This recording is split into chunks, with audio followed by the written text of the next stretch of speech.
Baahubali movie के बाद दो चीजें अच्छी हुई है। एक तो पैन इंडिया पर धड़ाधड़ साउथ की फिल्मों का आना,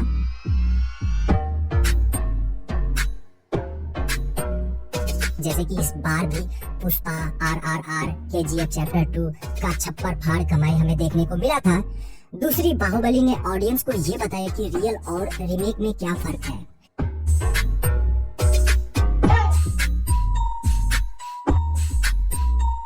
इंडियन सिनेमा किस हद तक ग्रोथ कर चुकी है, इसी मूवी के बाद हम लोगों ने जाना था।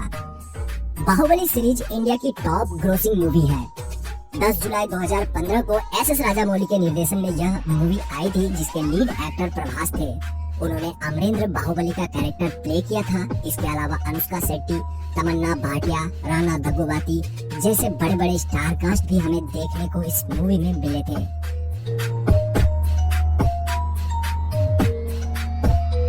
180 करोड़ के बजट में इस मूवी ने कैसे भारतीय सिनेमा में अपनी एक अलग जगह बनाई, इसके लिए आपको यह वीडियो देखनी है। इसमें आप जानेंगे कि आखिर इस मूवी को बनाया कैसे गया था एंड बाहुबली 3 कितनी इम्पोर्टेंट होने वाली है, ये भी आप इसी वीडियो में जानेंगे।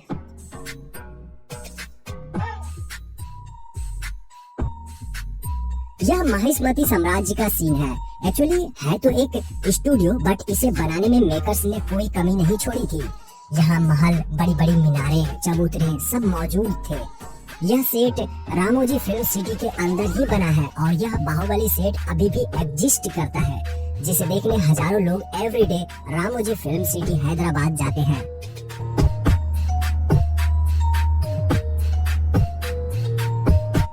बड़ी बात यह है कि सेट को आखिर बनाया कैसे गया। यहाँ आप क्लियरली देख सकते हैं कि महल के चारों तरफ ब्लू बैकग्राउंड की बाउंड्री दी गई है, जिसमें व्हाइट कलर के ट्रैकिंग पॉइंट्स हैं। वहीं महल के बीच में वाटर चैनल, चबूतरे और स्टैचू भी देखने को मिलेगा। एक्चुअली इस वाले पार्ट को सच में ईंट और कंक्रीट से बनाया गया था, जैसे कि घर बनाया जाता है। तो देखिए, महल उतना ही बनाया गया, यानी कि उस फिजिकल सेट को उतना ही तैयार किया गया था जितना कि उसके बेस पर खड़े होकर फिल्म की शूटिंग होनी थी।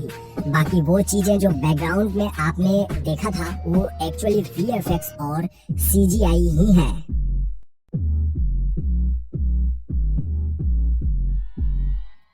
भल्लाल देव के एंट्री का यह सीन याद कीजिए, जब वो बड़े से पावरफुल बैल के साथ लड़ाई करते हैं। इस जगह नेक्स्ट लेवल की CGI यूज करी गई थी। तो आपको बताता हूँ कि इस वाले पार्ट की शूटिंग कैसे हुई थी। इसकी शूटिंग एक ग्रीन स्टूडियो में ही करी गई। इस वाले पार्ट में जब भल्लाल देव बैल को धक्का देता है तो इसके लिए एक डमी बैल फिल्म मेकर ने बनाया था, जो कि एक स्लाइडर पर था, जिसे कुछ इस तरह से खींचकर आगे पीछे किया गया। बाकी इस वाले सीन के लिए CGI इस्तेमाल किए गए थे। यहाँ ग्रीन सूट में खुद प्रभास भी बैल के सिर के डमी को पकड़कर एक बार एक्ट किया था, जबकि दूसरे सीन में उसे ग्रीन मैन द्वारा नीचे रखा जाता है, जैसा कि भल्लाल देव यहाँ आपको एक्ट करते हुए नजर आ रहे हैं। वहीं इस जगह बैल की सिर को एक लोहे के केज के आगे जोड़ दिया जाता है। कुछ लोगों द्वारा उसे खींचते हैं, जिसके बाद ही उसे CGI में कंप्लीट करके मूवी में हमें दिखाया जाता है। यहाँ उस सीन को दिखाया गया था जब वह नीचे गिर जाता है। यहाँ पर ट्रैकिंग पॉइंट्स आप देख रहे हो, जिससे कि एक्सप्रेशन को एनिमेशन से इमोशन में बदला गया था। वहीं इस जगह जब बैल खड़ा हो जाता है और फिर कटप्पा की एंट्री होती है, तो यहाँ आपने देखा कि इस जगह पर भी एक केज है, जिसमें बहुत सारे ट्रैकिंग पॉइंट्स हैं। इस वाले सीक्वेंस की शूटिंग भी इसी तरह से करी गई थी। यह तो था उस वाले पार्ट की शूटिंग जब भल्लाल देव और बैल एक दूसरे के फिजिकल टच में फाइटिंग कर रहे थे। बट बैल को एक्शन और मूवमेंट करते हुए दिखाने के लिए एक CGI तैयार किया गया था, यानी कि कंप्यूटर जनरेटेड इमेज, जिससे कि उसमें एक्शन डाला गया। उसी की वजह से हमें बैल सजीव और रियल लगा था।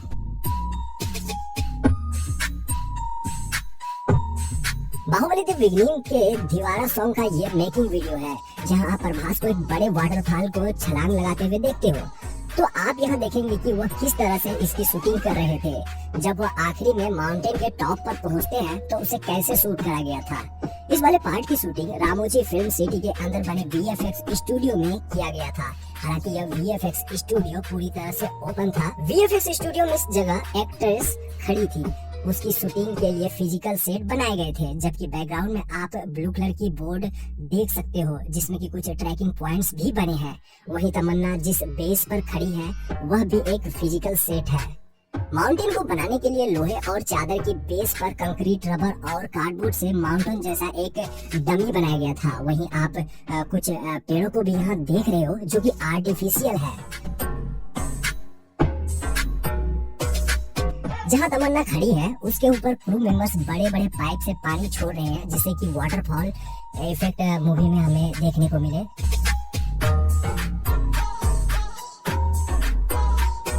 इस सॉन्ग में प्रभास स्टंट परफॉर्म करते हैं, जहां पर वह एक पहाड़ से दूसरे पहाड़ पर कूदते हैं।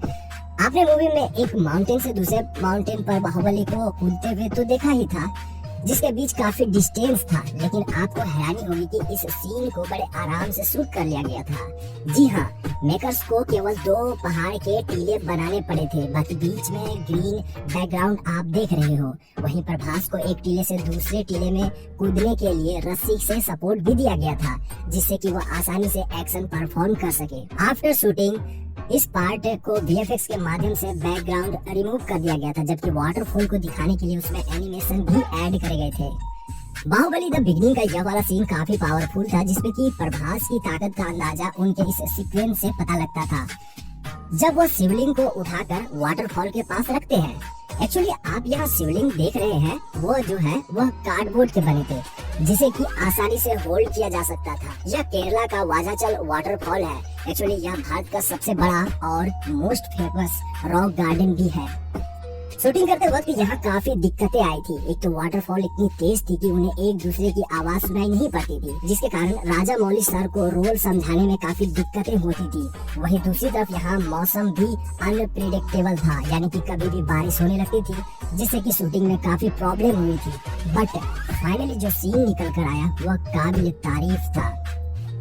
राणा दग्गूबाती जी ने भल्लाल देव का रोल प्ले किया है। वो इस मूवी में निगेटिव शेड में नजर आए हैं। इस जगह पर आप भल्लाल देव की प्रतिमा को बनते हुए देख रहे हो, तो मैं आपको बता दूं कि उनकी प्रतिमा को एक्चुअल में बनाया गया था। मेटल के इस स्टैचू की वजन काफी ज्यादा थी और यह काफी लंबी भी थी। इसके लिए बड़े बड़े क्रेन से उसे खड़ा किया गया था। मैं आपको बता दूं कि ये उस वक्त का सीन है जब उनकी सेना से उनकी प्रतिमा गिर जाती है। तो अब यहाँ देखिए इस वाले पार्ट की शूटिंग कैसे हुई थी। इसकी शूटिंग के लिए सच में रोलर से व्यक्ति को गुजारा गया था। यह सीन काफी खतरनाक था, क्योंकि इसकी शूटिंग के लिए रोलर को कुछ लोग घुमा भी रहे थे, जिसकी स्पीड भी थी।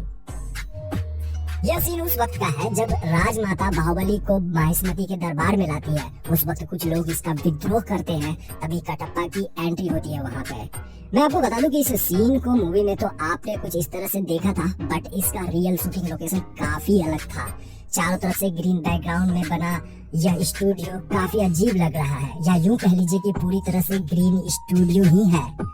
यहाँ CGI और VFX का भरपूर इस्तेमाल हुआ था, जबकि सिंहासन और आसपास की जगहों को एक्चुअल में बनाया गया था। आई मीन कि यह फिजिकल सेट जिसे प्रॉपर तैयार किया गया था। यह सीन तो आपको याद ही होगा जब बाहुबली और कटप्पा के बीच लड़ाई होती है। इस फाइटिंग सीक्वेंस को एक VFX स्टूडियो में ही शूट कर लिया गया। आप इस फाइटिंग के लास्ट वाले मोमेंट को देख रहे हैं, जो कि काफी इमोशनल सीन था। यहाँ बाहुबली को कटप्पा के सिर पर पांव रखे दिखाया गया था। इसकी शूटिंग एक्चुअली ऐसे ही हुई थी। आई मीन ऐसा ही करा गया था। यहाँ पर इस वाले सीक्वेंस की शूटिंग होते हुए आप देख सकते हो कि किस तरह से कटप्पा झुके हुए हैं और बाहुबली यानी कि प्रभास उनके सर पर अपना पांव रखे हैं। उनके चारों तरफ यहाँ पर ब्लू बैकग्राउंड देख रहे हो। बाकी फॉग, मॉन्स्टर्स और स्मोक भी इस जगह छोड़े गए थे और लाइटिंग इफेक्ट भी कमाल का था। यह सीन बाहुबली द्वारा एक विद्रोही को पकड़ने का है। जब वह पहाड़ से छलांग लगाते हैं तो एक्चुअल में इस सीन के लिए सबसे पहले इस मूवी के एक्शन डायरेक्टर पीटर हैन ने इसे किया था। आपको बता दूं कि बेस्ट स्टंट कोरियोग्राफी के लिए उन्हें नेशनल फिल्म अवार्ड और बेस्ट एक्शन डायरेक्टर का अवार्ड भी मिला है। उन्होंने ही गजनी, आई, पुष्पा, KGF और रोबोट जैसी बड़ी फिल्मों के लिए एक्शन डायरेक्शन किया है। क्लाइमेक्स वाले पार्ट की शूटिंग के लिए 100 एकड़ जमीन से फसल हटाना था। क्लाइमेक्स वाले पार्ट का यह सीक्वेंस मूवी का सबसे अहम पार्ट था। इसके लिए 2000 बॉडी बिल्डर्स ने यहाँ एक्ट किया था, जबकि 1000 अदर आर्टिस्ट थे। वहीं 1000 से भी ज्यादा क्रू मेंबर और सपोर्टिंग आर्टिस्ट इस सीक्वेंस की शूटिंग में मौजूद थे। मूवी के क्लाइमेक्स का ये सीन देखिए, जो कि इसका सबसे इंटरेस्टिंग पार्ट है। बाहुबली द बिगिनिंग को शूट करने में 1 साल 1 महीने लगे थे, जिसमें कि लगभग 4 महीने केवल क्लाइमेक्स में ही लगा दिया गया था।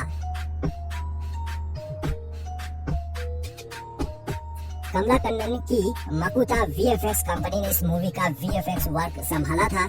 इस कंपनी में 600 वर्कर्स पूरे 3 महीने तक सीजीआई और एनिमेशन पर लगे हुए थे। फिल्म के स्टार्टिंग से पहले प्रोडक्शन काम चालू हो चुका था, जिसमें कि फिजिकल सेट और वीएफएक्स स्केचेस और 2D मॉडलिंग की पूरी प्रिपरेशन कर ली गई थी। एस राजामौली सर नहीं चाहते थे कि शूटिंग के दौरान किसी भी प्रकार की रुकावट हो। क्लाइमेक्स वाले पार्ट के लिए 5000 से ज्यादा सपोर्टिंग आर्टिस्ट को कास्ट करा गया था। उन्हें भाला संभालना, पकड़ना और हथियार चलाने की भी ट्रेनिंग दी गई थी। इसके अलावा भल्लाल देव और बाहुबली के बीच होने वाले फाइटिंग सीक्वेंस को भी पूरी तरह से प्रैक्टिस पहले ही करवा दिया गया था, जबकि उनके अलग अलग की फाइटिंग और एक्शन सीन के लिए खुद पीटर हैंड ने उन्हें ट्रेन किया था। यहाँ आप जो रथ और गोले दागने वाले बड़े बड़े तोप देख रहे हो, वो असल में बनाए गए थे। हालांकि उसमें सीजीआई और वीएफएक्स भी डाले गए, जिससे कि उन्हें और बड़ा और भड़कीला दिखाया जाए। एंड जो घोड़े और हाथियों को दिखाया गया था, उनमें से कुछ तो रियल के थे, बाकी सीजीआई और वीएफएक्स से उन्हें क्रिएट करा गया था। बाकी सैनिकों की संख्या और ज्यादा भीड़ दिखाने के लिए ऑब्जेक्ट मॉडलिंग करी गई थी। आप बैकग्राउंड में ग्रीन और ब्लू बैकग्राउंड देख ही रहे हो, जिसे कि वीएफएक्स से रिप्लेस कर दिया गया था और बाकी पार्ट की शूटिंग भी कुछ ऐसे हुई थी। तो है ना एस राजामौली सर की फिल्म मेकिंग काफी इंटरेस्टिंग। तभी तो वह इंडियन सिनेमा के बेस्ट और कामयाब फिल्म डायरेक्टर है।